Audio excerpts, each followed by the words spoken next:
emergency. Here we are back again with another short vlog 43 this time, and I've labelled this one, most people are practiced in failure, are you? And it's all been provoked because of a conversation I had earlier on today at the gym, and it really exposed a pattern that the majority of people in this world, well, they all live by it. You know, not just one person, but most people. And it's probably you as well. Let's listen to this. Now, every single one of them, different lives. Your life is different than mine. Yours is different from everybody else's, right? Different industries, different goals, but the same pattern. Business is just hard right now. No one's really winning these days. I tried before, it didn't work. I tried everything. Oh, by the way, those people that tried everything usually tried a couple of things time again. Right, that's everything to them. I'm just not that kind of person. And that's why you're failing, right? It wasn't just the words, it was their energy. It was dead. It was flat. It was already defeated.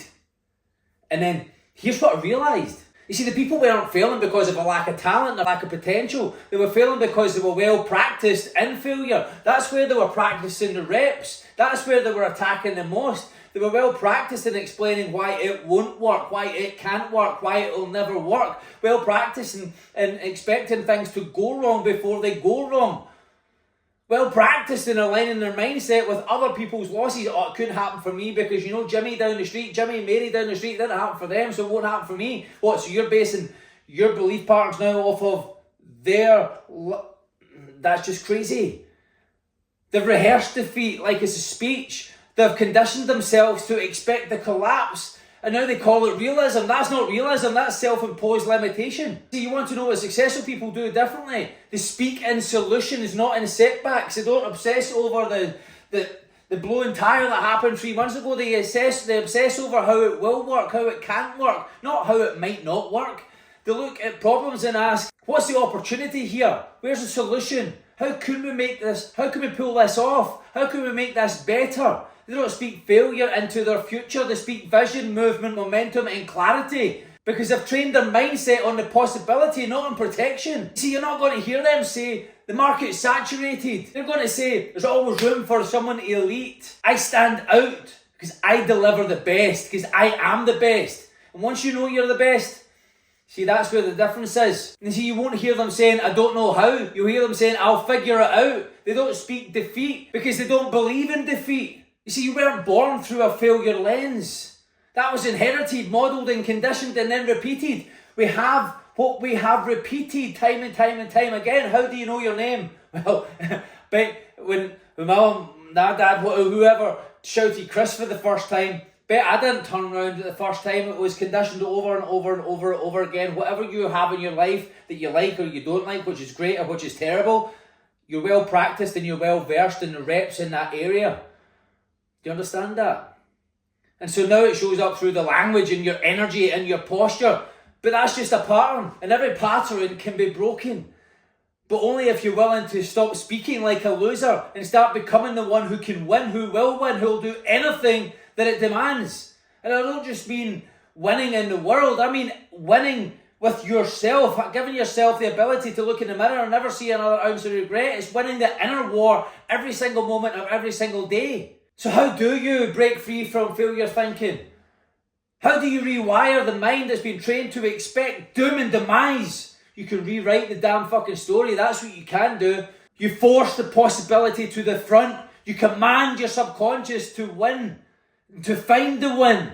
And for that, here's what I want you to do. See, it came to mind as well as a 333 story task from Bob Proctor's You Were Born Rich book. And that's writing down all the things, how it could work, all the ways it might happen, all the things that could go right, all the doors that could open, all the people that could show up, all the growth that will come when you stay locked in. See, you don't worry about being logical, don't filter, just write every possibility and don't judge it, write it down. Because it could work, right? It will work when you focus on that, right? It might just happen, right? That relationship could just develop, right? I know you're focused on the demise, I know you're well practiced on that, but just for a moment, just step into this imagination of how things could go right, might go right, the possibility of everything going the way that you really do want it, but justifying how it won't, okay? Just write every possibility. Because you've been living the 333 of failure, all the ways it won't work, all the reasons it will fall apart, all the things that went wrong before, not just for you but for other people. See, now it's time just to retrain your mind to expect the win, to expect and demand the win, to look for the opportunity, to lock into the outcome before it happens. Because the person who sees failure will never build anything real, will never build anything at all, apart from a house of failure. And if that's what you want, then carry on. But be the one that sees the possibility, how it could go right, how it will go right, how it will happen, because it will. Then make it happen, even if they start from nothing. So look, you already know what you're not doing. You know where you're missing. You know where you don't give your best.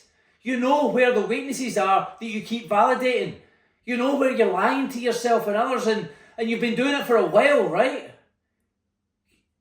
Truth is, you deserve what you have. And if you do want more, then you need to become the man or woman who doesn't miss and earn that upgrade. I said this yesterday, earn the upgrade. Because at the end of the day, you either want it and you do it, or you don't and you don't.